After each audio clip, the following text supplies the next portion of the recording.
Hello, ladies and gentlemen. No, I haven't written about class yet. I just managed to finish watching the show about a few hours back. And this is a conversation on the series on Netflix. I'm presuming all of you have seen the show, or have you not?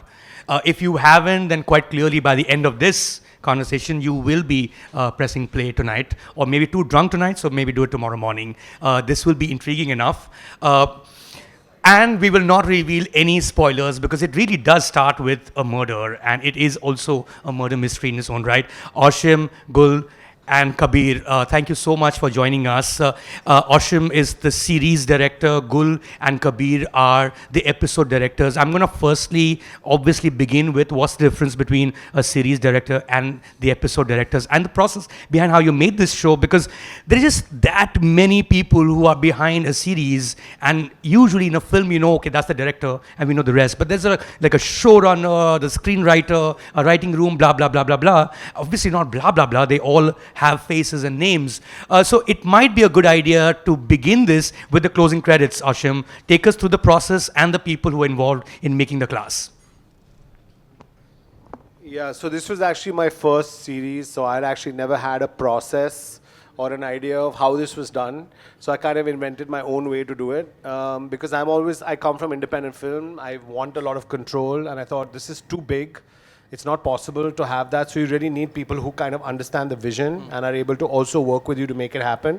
So I was hired as the series director, and I was meant to direct all of it, and I was meant to be the showrunner, which is kind of an impossible task because that's like making 4 feature films together.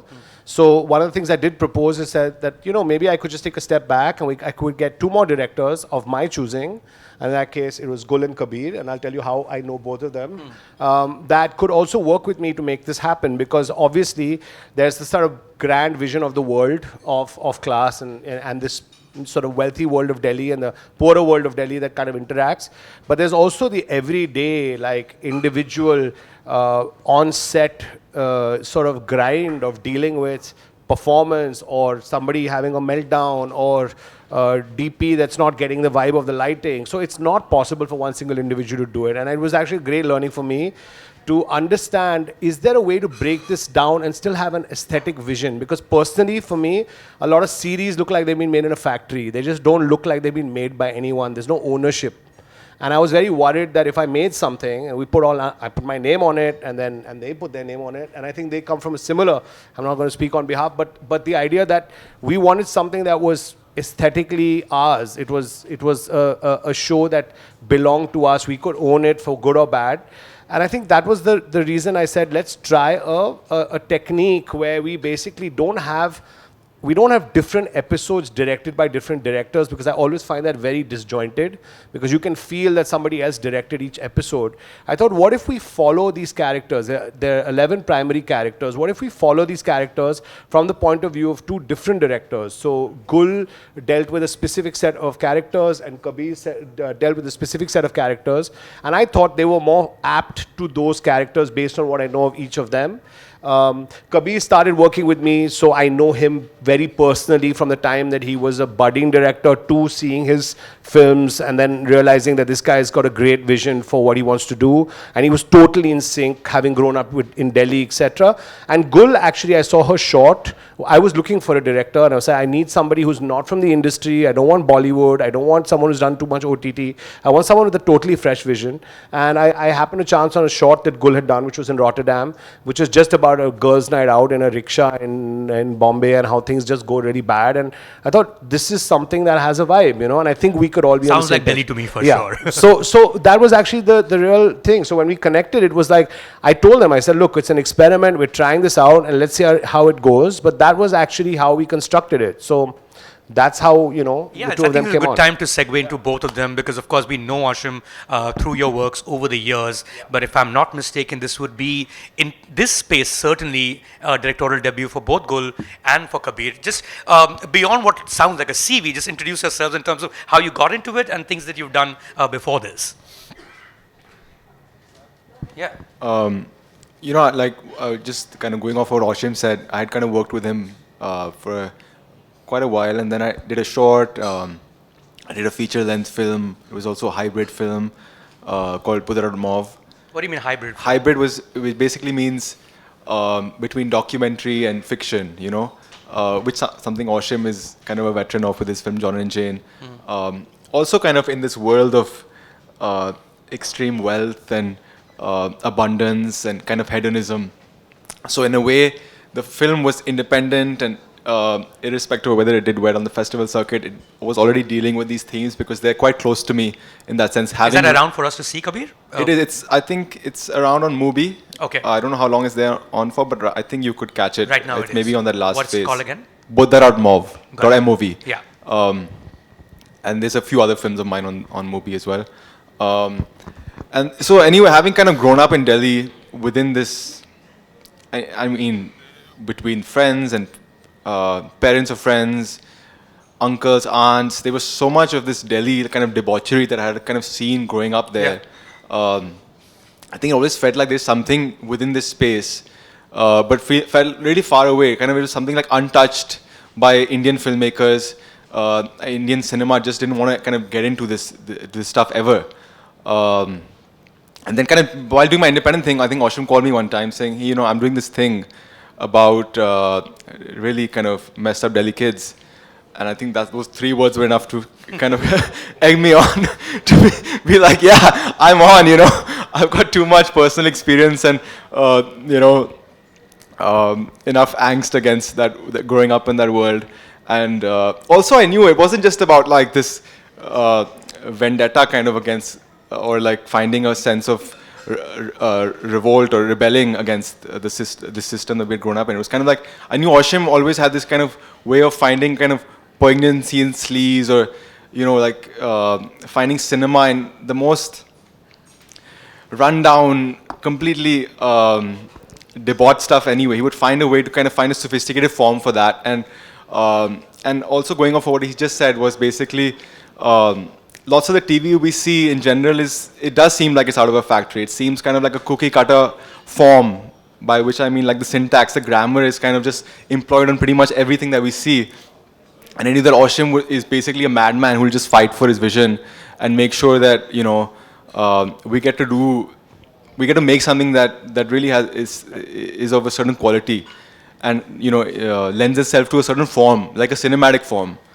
And he pretty much fought till the end to make sure that, you know, the stuff that he wanted to do, the stuff we wanted to do, like stuff that I wanted to experiment with, try out, it was all kind of pushed in, and that vision kind of stayed intact till pretty much till the show came out. Gul? Hi, Mayank. So basically, my background, I went to film school. I had studied direction there. And then, and anyway, if you go to film school, you're not somebody who is going to be somebody inclined towards mainstream cinema. It just doesn't happen. You don't go to film school. Otherwise, you can just... They don't show you Salman Khan movies exactly. in film school, usually. So that was my background. And then, you know, when you come to Bombay, and so I always anyway felt like a misfit in the mainstream scenario. I assisted, I did work, but I was never feeling totally comfortable in that grammar, so to speak. So then I had made a short film that did well for me. And believe it or not, so that short film also had teenagers.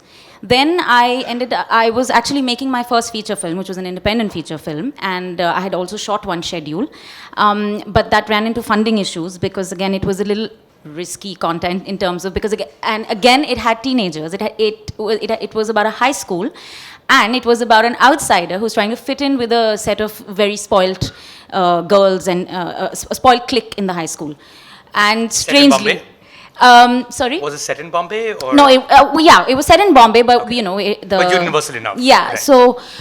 But again, so since we ran into funding issues, we couldn't complete it. And so I was also working with teenagers. I was working with this space. And then, funny how the universe aligns, you know. And then when I got a call from Ashim, which was again about high school, it was about teenagers. It was about outsiders trying to fit into a very rich clique.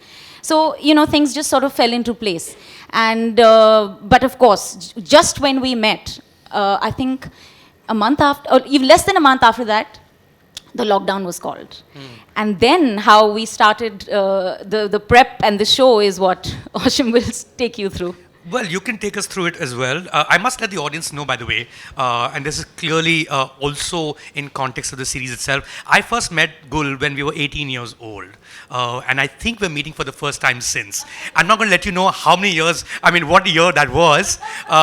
But you know what I find intriguing is when we were 18 years old, and of course also in Delhi, by the way. There, we had a life. We had the same parties. We had the messed up kids. Maybe we were the messed up kids ourselves. When you go from that year to obviously many years later, and you have to research that show because you want to be authentic about the teenage kids in Delhi now. What is the process that you went through? I'll start with you and then we can get on to the others. How different are these kids from when we were 18 in Delhi? They are very different and yet not. Because, in essence, what a teenager at that age is wanting doesn't change. And it's never going to change with time. You want acceptance. You want to be popular.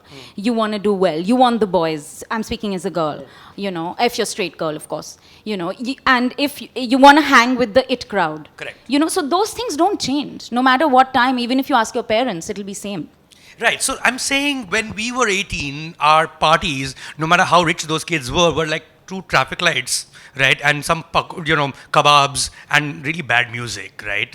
It's still the same bad music. How different are those parties? That's the world you're showing. When you were researching it, what did you find different from when you were in the same city, doing the same life, living the same life? I think Ashim should start with Okay. Yeah, so I can go back a little bit because I was the writer, so I adapted the show, and a lot of it, when I was writing it, and at that time, I think I'd already started talking to Kabirs, so we started bringing in a bunch of young, kids from Delhi who had actually just graduated from some of these wealthy schools. And we're talking also about ultra wealth. So as Gul said, there's some teenage stuff that's hormonal and common and, bad kid, rebellious stuff that's across all classes. And then there's the ultra wealth adrenaline of being able to do all of those things, but now like on crack, essentially, with complete protection from the law.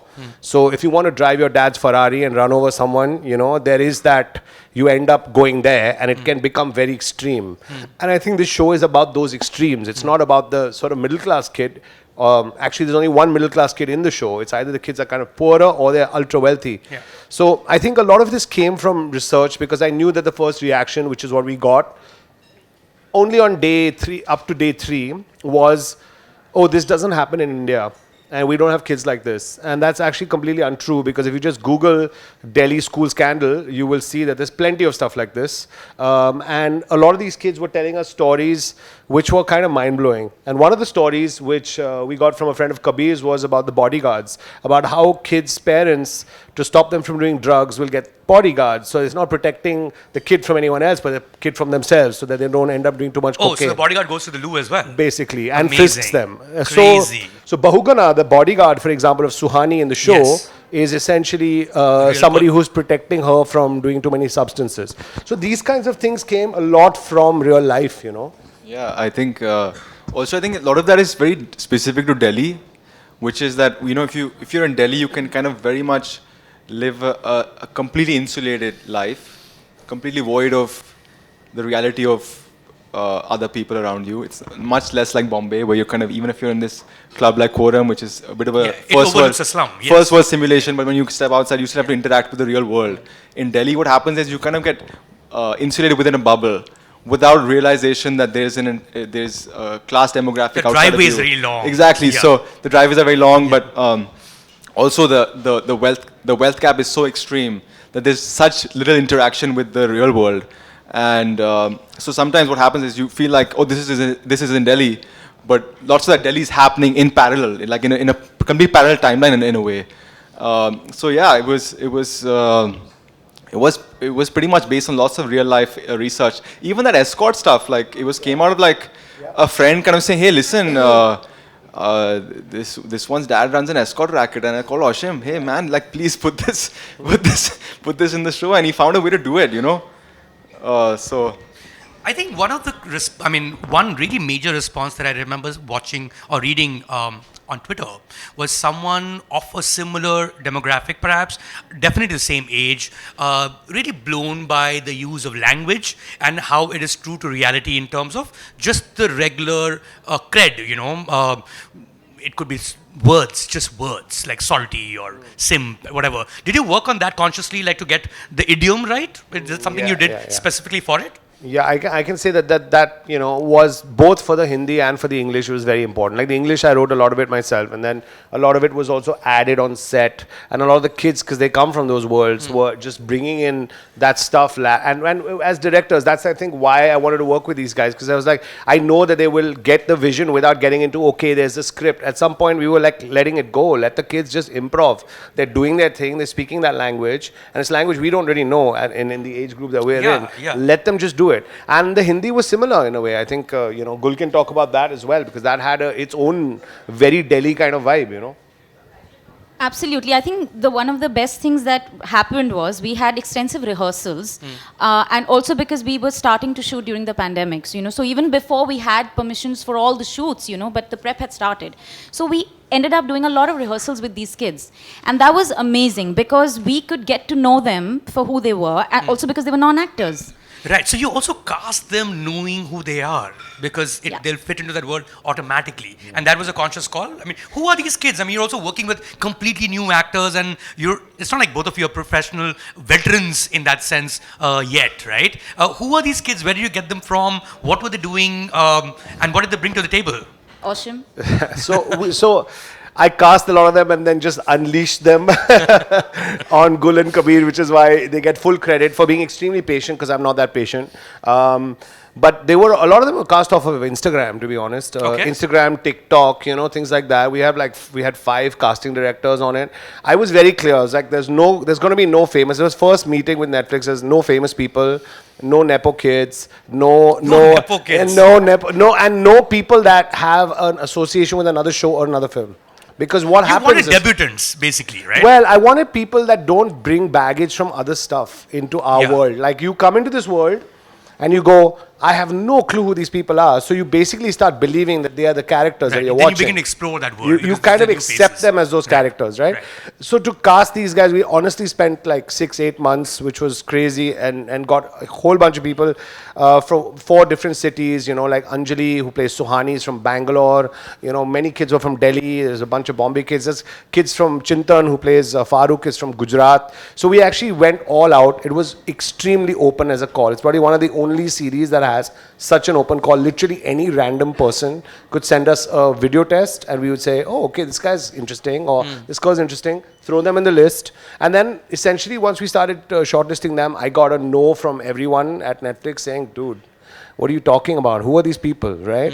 And then there was a lot of pushback, like, we need, obviously, because they have to mount a show at a certain scale, there's money, we won't get audiences, etc., etc. And I had to really fight retesting these kids again and again, then saying, okay, let's style them, like restyle them, cut the hair, make them look cool, get them in different clothes and they were like, dude, I've seen this test like 20 times, man. You got to stop sending me this test, right? And I'm like, but look at him now. He looks so much cooler now, right? So we just were very, very pushy.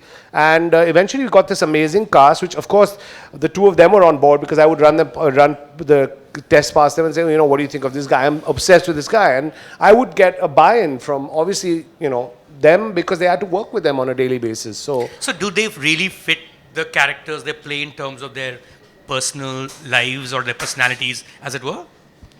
These children? I mean, calling them a children. A lot of them, yes. Yeah. Definitely. I think that's the best thing about the casting that Ashim did, because, and I think that's actually a given when you come from an independent space and you're working with non-actors. You must try and look for actors who are already similar to your character in some way. That's the basis of casting non-actors, That's what happens when you do otherwise. I had done an NFDC Punjabi film, I remember, before, Anne Kode Dadan. Similar casting. We went to villages and we casted non-actors, but they were the character. We sat, we spoke with them. That's how you work with non-actors. Otherwise, it's very difficult. But they were extensively workshopped too. They really surrendered themselves. I have to give it to them. They totally surrendered to the process. They were like putty in our hands, you know. I must give it to them. They were hungry and they put their all out. So I think the casting was excellent, and by the end, I mean, they were Right. those people for Right. sure, Right. 100%. Yeah, I totally agree. Just wanted to add something interesting. Having already worked with non-actors before, and then when Ashim was running certain, actors through us, you could sometimes tell, hey, this person may or may not, we'll have to see, but they've kind of fit the role, just the way they speak, the language, the way they kind of enunciate certain words. There's so much they lend themselves like a local quality to the demographic.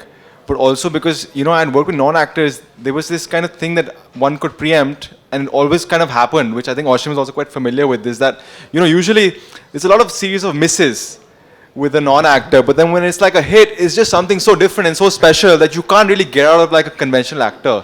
And I think it wasn't just like the main ensemble, it was like pretty much everybody. The bouncer outside the club was some real bouncer, like just across the board, the other characters, like the supporting cast. Bahuguna was also a real... Bahuguna is one of the only trained actors in the show. Ironic. She's like proper NSD and all that. Right? And actually, I thought when we cast her, because she was so good, I never bothered to check. I was like, wow, where did you find this amazing security bouncer? And she said, no, sir, I have done theatre for 22 years and all that. She got very offended, So, yeah. No, I think it's also interesting to know because the world that you're casting for is also a very rarefied space. Not too many people belong to it in the first place, right? I mean, it's crazy. I remember this one line when there's Alhuja Properties, some event going on, and they're giving away like all the details of this particular project, and said, also features original works of this Spanish painter Pablo Picasso. I'm like, are you fucking kidding me? Like, this building features original Pablo Picasso. That's a real line, though. That's a real line. Oh, really? I whacked that from a builder's... Really?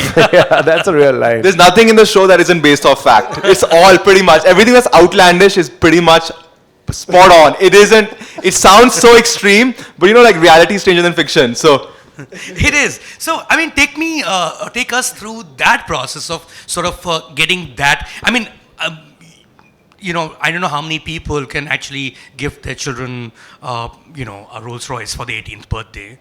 They would have to be members of Quorum to start with, right? But did you spend time in that world? And did you get these kids to spend time in the world? Because that is where they belong in your series.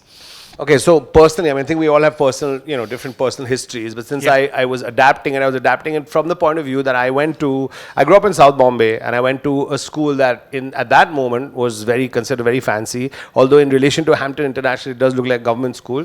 It's called Cathedral.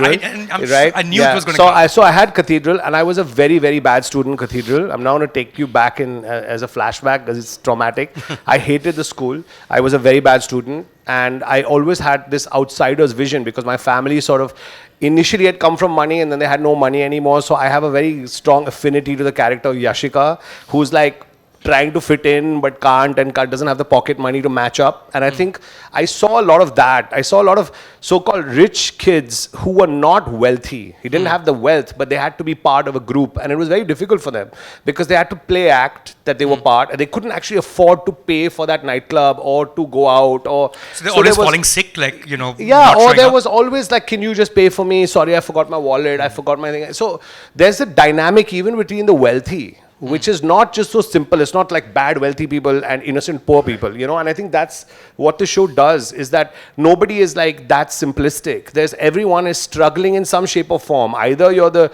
super wealthy guy with the dad who's just pushing you to get back into the business and you don't want to do it, or you're somebody who's kind of pretending to be wealthy but can't fit in. And I think these dynamics I saw a lot when I was growing up, in Cathedral. I saw a lot of this. I saw like the teacher's kid the fees were paid. So the teacher was always like pushing the kid to be like, hang out with the rich kids, they're important, their parents are very important. but then that kid was always needing to get the A's, and you know, and the other kids were not bothered with their grades. Right. So all these dynamics, in a way, from my side, came into the writing. Some of it was already there in the original, but it wasn't really developed in the original. And I think I brought that. And then, you know, obviously when, you know, I also picked the directors thinking both of them have an angle on this, right? So, because I don't think anyone could make this show without having a personal relationship to this world. Right. So that was mine, actually. You know, that was my... What was your interaction with that world? If you were...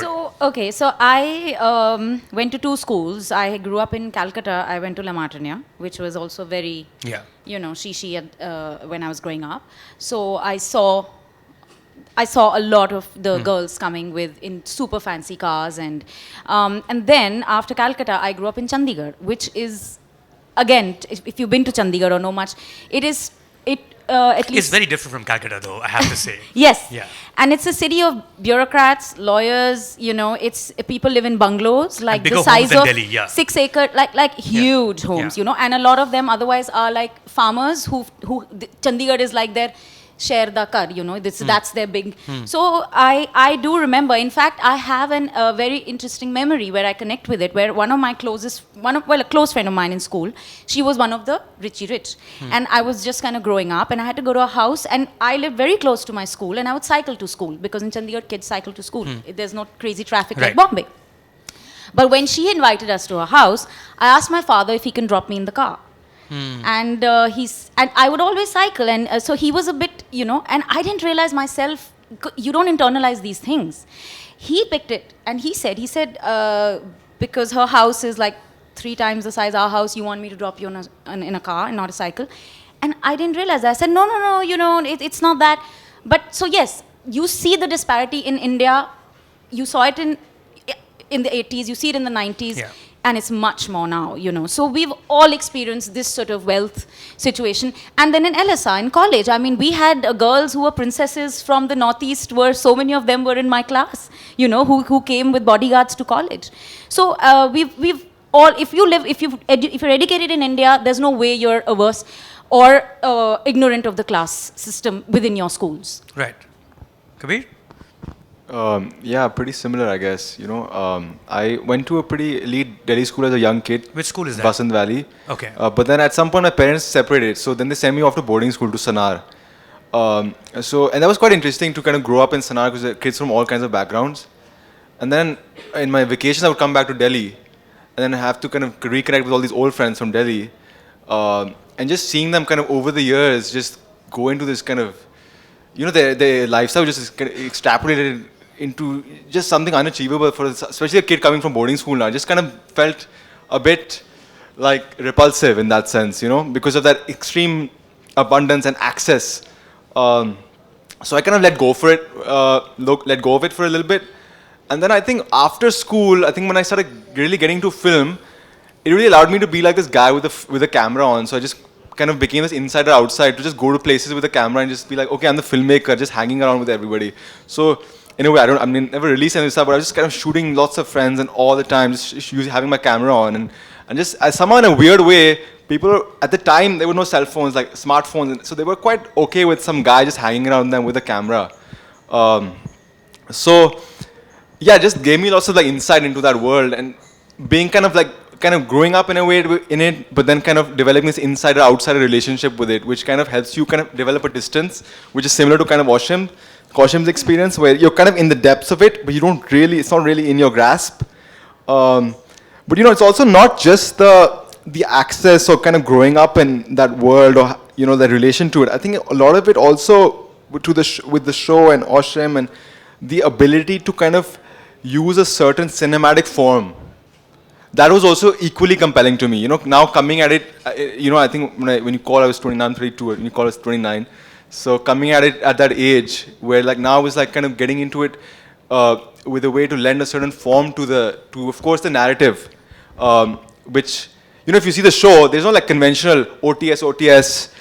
There's no like close-ups in that very conventional sense. There's a mise-en-scène, which is, you know, the camera kind of allows for a certain staging of the scene, which you don't really see in TV, not just India, and kind of internationally. I think Ashim was that's half the reason why I said want to do the show, because I knew that he'll create a space for that, and also like this thing of lending a form to the world. Like if you see it closely, the richer world has a kind of sterile vibe, even in the staging. It's the characters are always kind of left in these wide shots, Right. I mean, also like given that we are dealing with self-explanatory title class, and it is after all one of the greatest conflicts of our times, right? And explored in every medium, including films, of course. And you can't help but when you see a setting of this nature, then okay, it started with a testimony in a cop station. Oh, reminds me of Slumdog Millionaire, or it goes into this space of a really really poor person being in the world of the riches. Oh, maybe Gully Boy, right? Or in the schools. Oh, Hindi medium. You just see school students, and if you're Indian, you just think Jojita Vai Sikandar. I want to know from your filmic point of view, what have been your great inspirations in terms of as a trope rather than a story, but that have explored class in a huge way. It doesn't need to be Indian necessarily, but stuff that you've grown up on, or stuff that you've loved, not necessarily as inspiration for this, but something that you've enjoyed.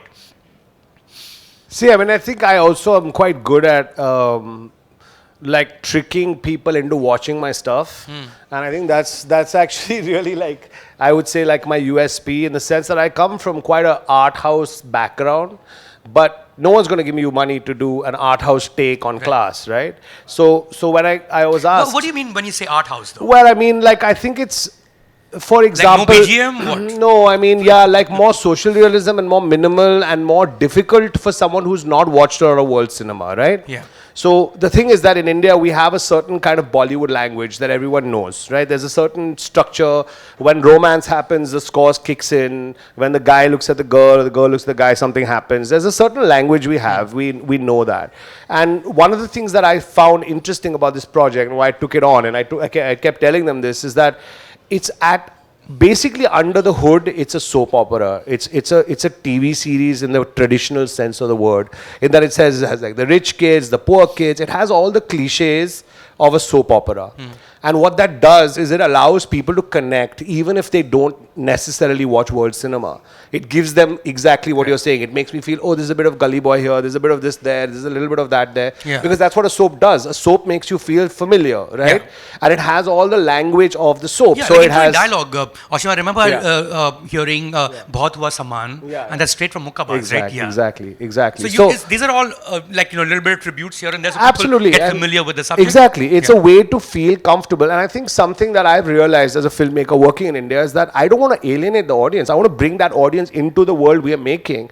But I don't want to compromise my vision either. Like, I don't want to dumb it down to the point where it's just like, okay, the rich kids just look ridiculous. They're 50 years old and they're not even like from school, And we've seen that in all of our Bollywood. Like, we have 45-year-old, actors playing teenagers. It's ridiculous. Yeah. So I don't want to go there. And at the same time, I also want to make people comfortable to enter this world, because this world gets quite dark and quite twisted, and then it's like none of the films you mentioned. By the end of it, you're like, what the hell, where am I, right? Yeah. So that window is really using the soap opera form as a window to bring people in, give them a little bit of that familiarity, bring them in by the hand rather than being provocative.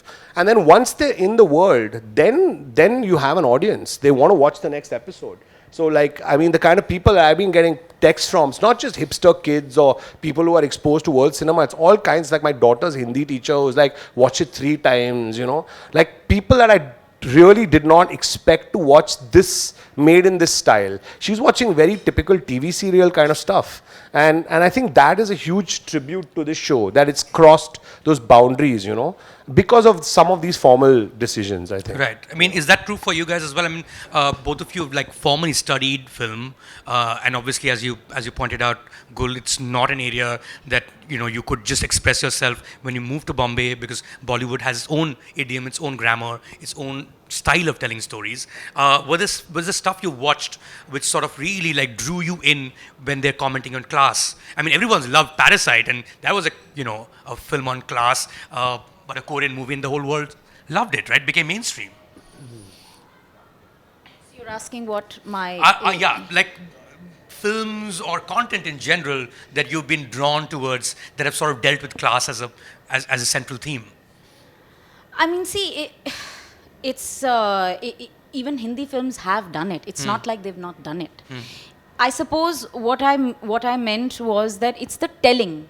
As a filmmaker, for me, the telling is as important as the form is as important as the content. Right. So I think in India, from the time of Raj Kapoor, we have discussed class. We have always discussed it in India. You know, it's not like we've not. The only, I think the thing for me is which is why I connected with Ashim and this show, is the telling of it is closer home to my sensibility, closer home to my thinking and where I come from, you know. So, I mean, there are tremendous films on class that have, and they continue to happen. I mean, last year, Triangle of Sadness again came. You had Caste, you know, Haneke's, you know. So class, even internationally or India. But yes, teenage specific, for sure. Huge fan of Jojita Wahi Sikandar, like my tops. I think that was the coolest teen film. And it came out, I think, when we would be 13 or 14 or something like that. Yeah, I think it's a 94 release. We would be around that time. Yeah. So I think, yes, that was for me the coolest teen film, at least in India, that I saw. I mean, we had loads of teen films, which were not teen films, but Jojita, yeah, for sure, in India. Kabir? Yeah, I just to go off of what Gul said, I think especially in the last few years, I think the class trope or the eat the rich trope has become very kind of become the forefront of lots of independent films, internationally specifically. I think what makes Class the show very interesting is that it deals with something that kind of is very India specific, which all credit to Ashim to introduce is the idea of caste, because it kind of cuts across class. And a lot of our friends have kind of messaged us who we've known and grown up with, who are kind of like really deeply affected by the show.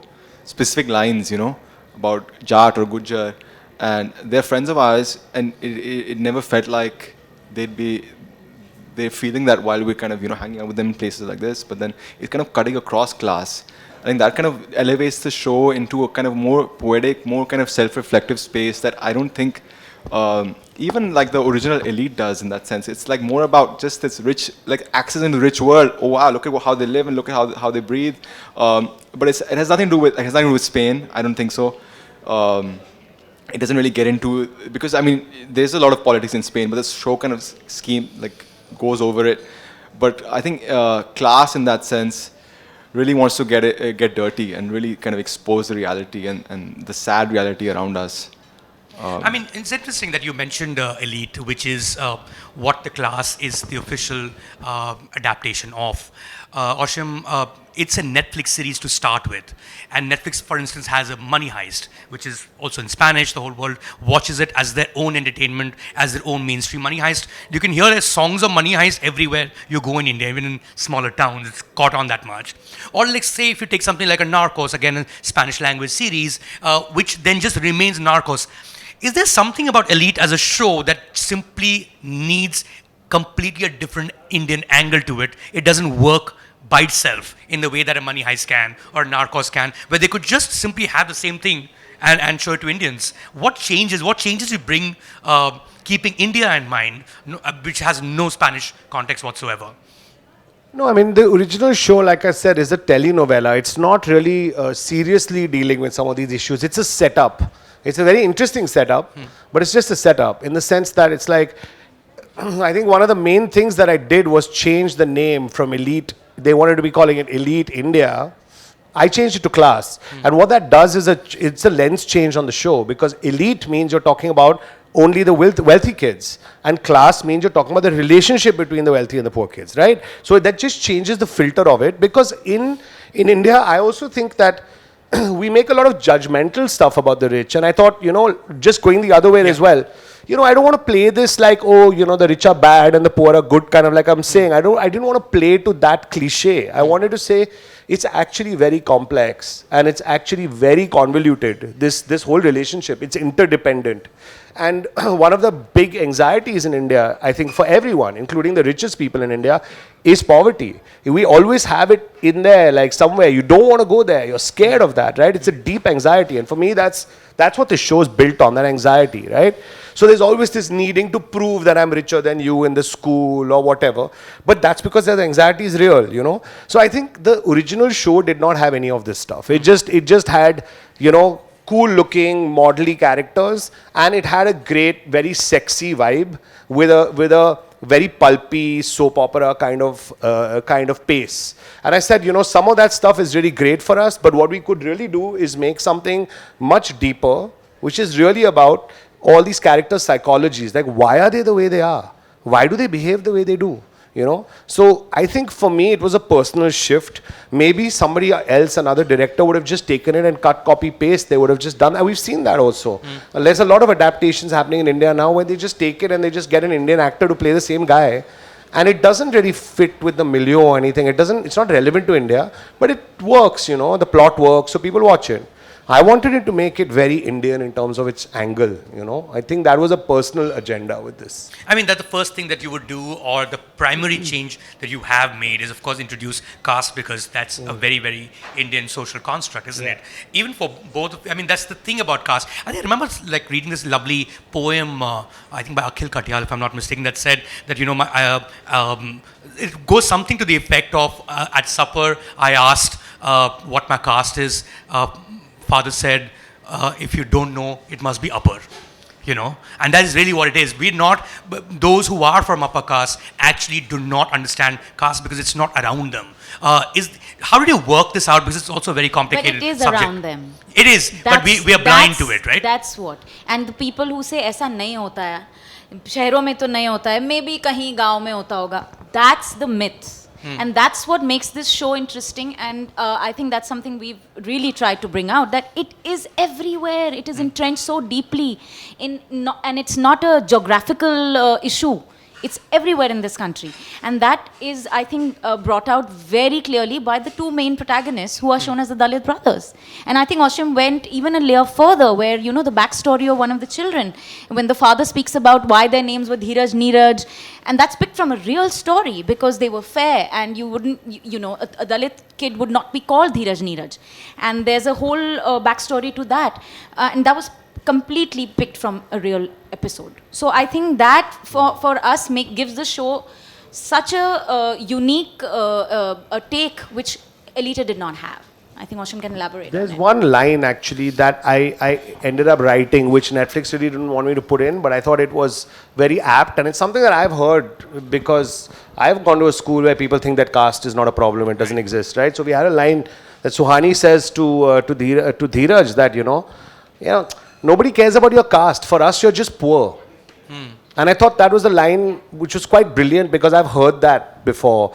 And I actually know even the friend of mine that said it, and I just lifted it. When he watched the show, he said, dude, did you just take my line? Because that was my line.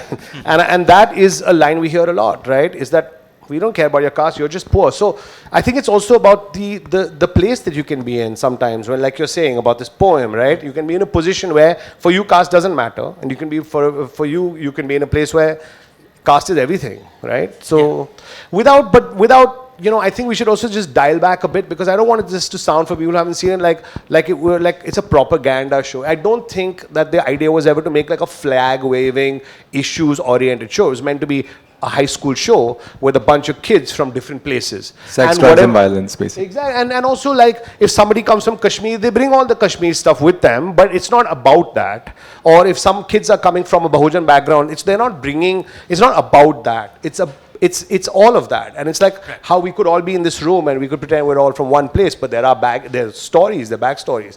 It's really about that. But that's the thing, Ashim. I mean, quite often, regardless of the fact that that's just a facet of a show or a film, thank you so much. This is amazing, Jishan. Wow. Your questions are too coherent, clearly.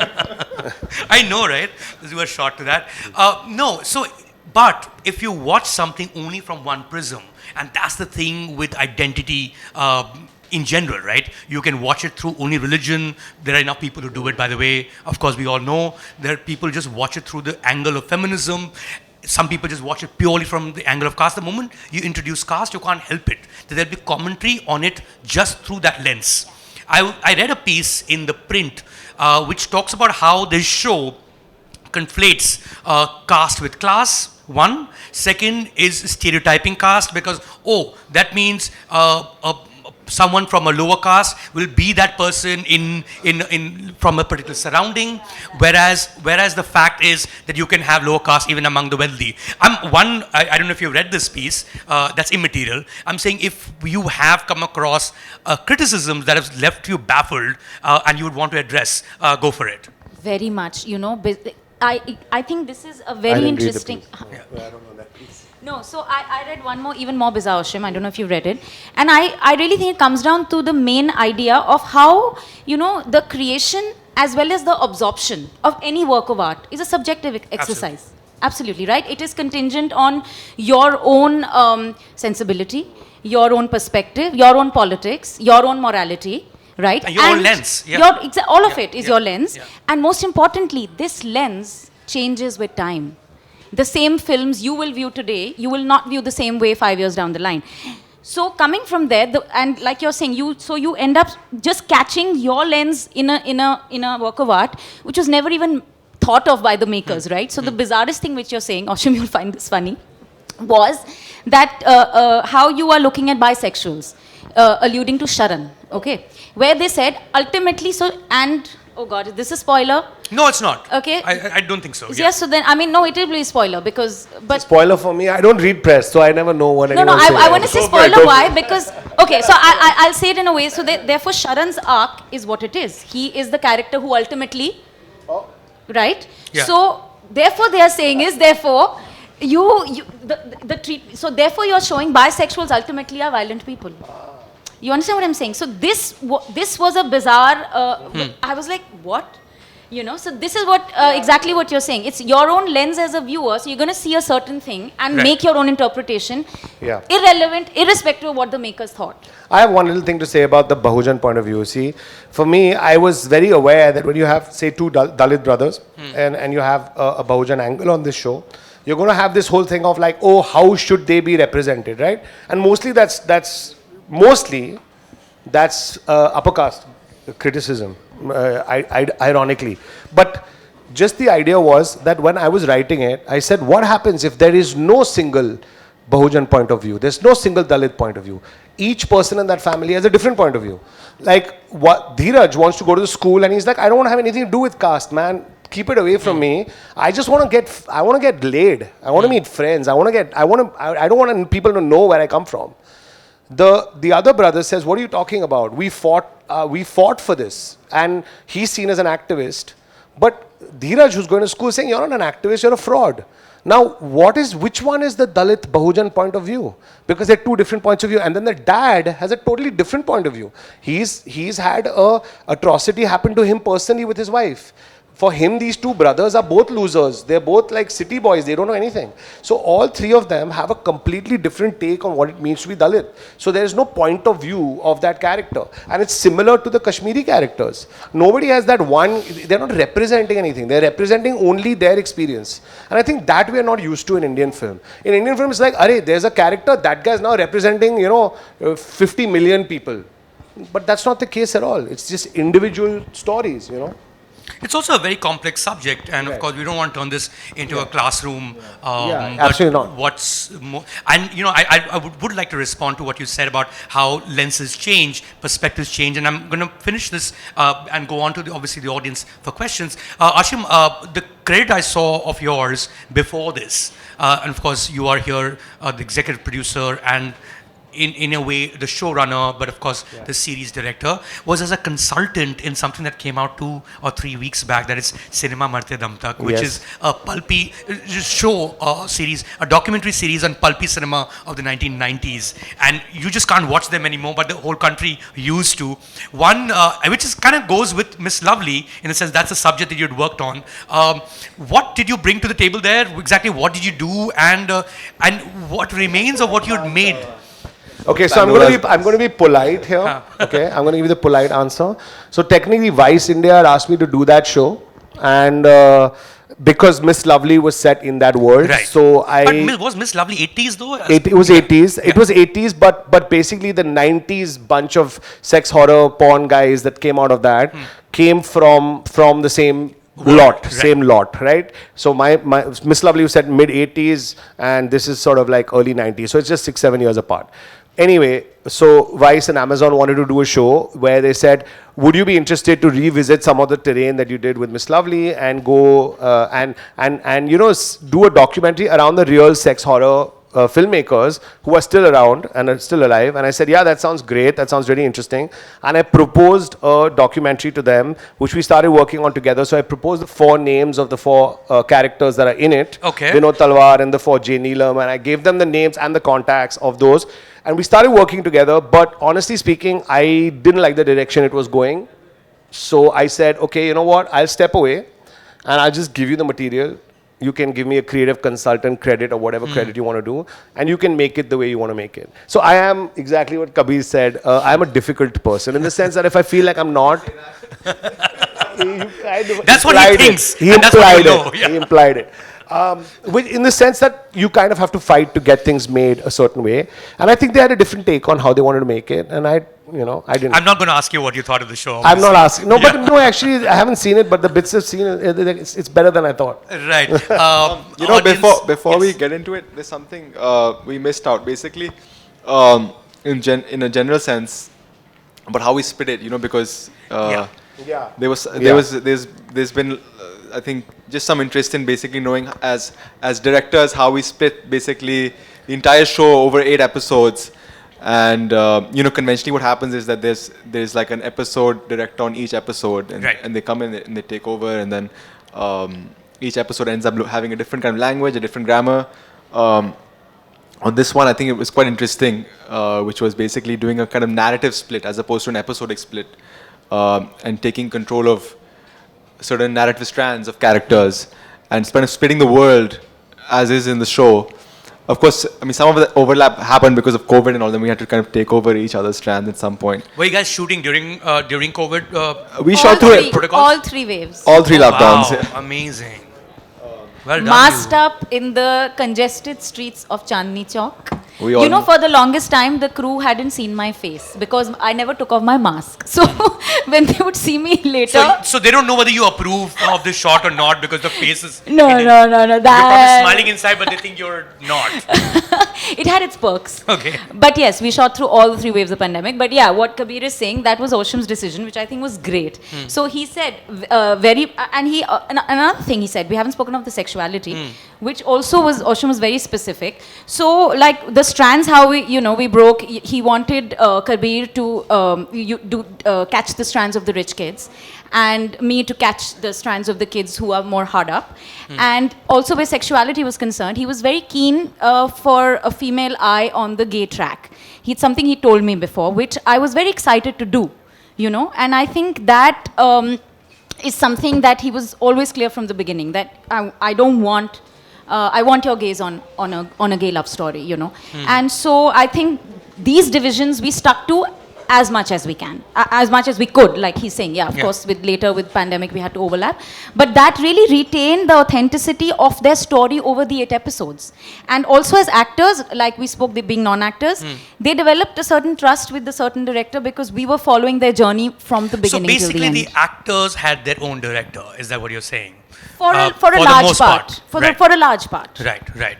It's a bit like Sacred Games, because I think Anurag was directing the portions of Nawaz and Vikram was directing the portions of. Is it something similar? Or No, but they didn't have Ashim, so he was overseeing, and he was. Right. I think Ashim did not sleep for the whole 150 days of shoot. He was jumping across both the units. You're going to both the sets. He was jumping while they were all the time. simultaneously being shot. Yeah, because there were moments when the actors would just freeze. They would just freeze, and then sometimes I just felt they're being too patient. I'm saying, dude, you're just too patient. And I'm getting also the accountant phone calls, right? Because that's what they're protected from. Right. Guys, 22 hours, what's the deal, man? Yeah, like So somebody's totally got to be a over bad cop. You were the bad cop. I was just a terrible cop. but I was also like what they call me. They call me daddy on set, right? So I was also daddy. So then finally, after a few slaps, I also give you a few hugs and some love. And Right. so it all has to happen because you've also got money, like a lot of money on the line, and you've got a kid who's done 65 takes. Now, all these kids today are like, gloating because they have these moments, but as I think either one of you guys said, no, I think Kabir said that, like, that's just one take right there. Like, there's another 22 takes which are not that, right? The amazing take is the one that we got hit on, and the other 22 takes are just bizarrely off. So I think that kind of thing, there was always a navigation that these guys had that kind of, I kind of protected them in a way up to a point, to say, just do it. But I had always this pressure of like, what is wrong with you people? Are you shooting a show, man? Just get it in the can and move on to the next thing. You can't be spending hours with these kids, etc. So Right. there was a lot of that, and I think that's how we were able to pull it off. You were the 100%. principal, basically. I was the principal. No, and the tonal consistency, definitely it's awesome because I didn't know what he's shooting, right? And he doesn't know what I'm shooting. So so I would keep consulting him someday, like, listen, I'm seeing this way. I'm gonna do this, say, handheld, So I would go to him and he would say, yeah, okay, the previous scene shot by Kabir, he shot it a certain way. Yeah, okay, it'll fit. Let's do it. So we needed that person between us. And that's the because showrunner, right? That is the showrunner. Yeah, yeah. Because, otherwise we wouldn't, I didn't know what he was doing. And we And didn't. 5 DPs. And five 5 DPs. DPs, yeah. Yeah, oh crazy. And the crew was constantly changing. We shot over 2.5 years. So we had to make working relationships Hey, so on the when go. you were what? How old the kids? How old are the students? The youngest, when we started shooting, was I think Farooq or Dhruv, 21. They were 21. The 21. Yeah, Okay. the youngest was so 21. they're past their, puberty and all those We things. have so also 2.5 it has years, to be- you can just start looking differently if you're Absolutely. 16 and then 18, right?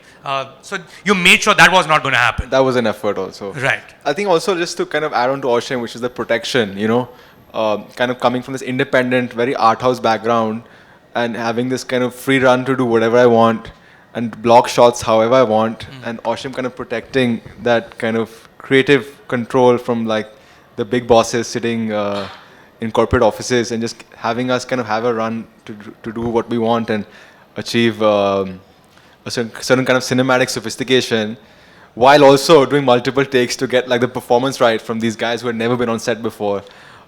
Really, that protection helped create the show and make it what it is, I think. Audience questions? No questions. Any questions? Does that mean all the questions have been answered, or you want to watch the show and then come with questions? I mean, of course, you would know their Instagram, Twitter, social media handles. Ashim, are you on any of these platforms? None of you? Gul, are you on? I joined just before the show came out. I'm a bit younger, so I've had pretty much everything. Fair I have an enough. Instagram. So you know where to look them up. Of course, I'm going to end this conversation with what is obvious, which is with all shows in general. You have nothing is ever made for just one season. It goes to second, third. Elite itself, I think, is on its 6th season. So clearly, what's the path ahead? Do you guys already have the 2nd season in place? What's happening with the class now from here on? So it's been a massive success. I mean, today it's like #1 in Brazil. It's been #1 in Mexico. It's just gone crazy, and that's been with very little marketing in a sense, because obviously it's quite a sort of edgy show. So they've kept it under wraps, and it's become very big. So I think they didn't expect it, but they're definitely going to go into a 2nd season. There's no doubt about that.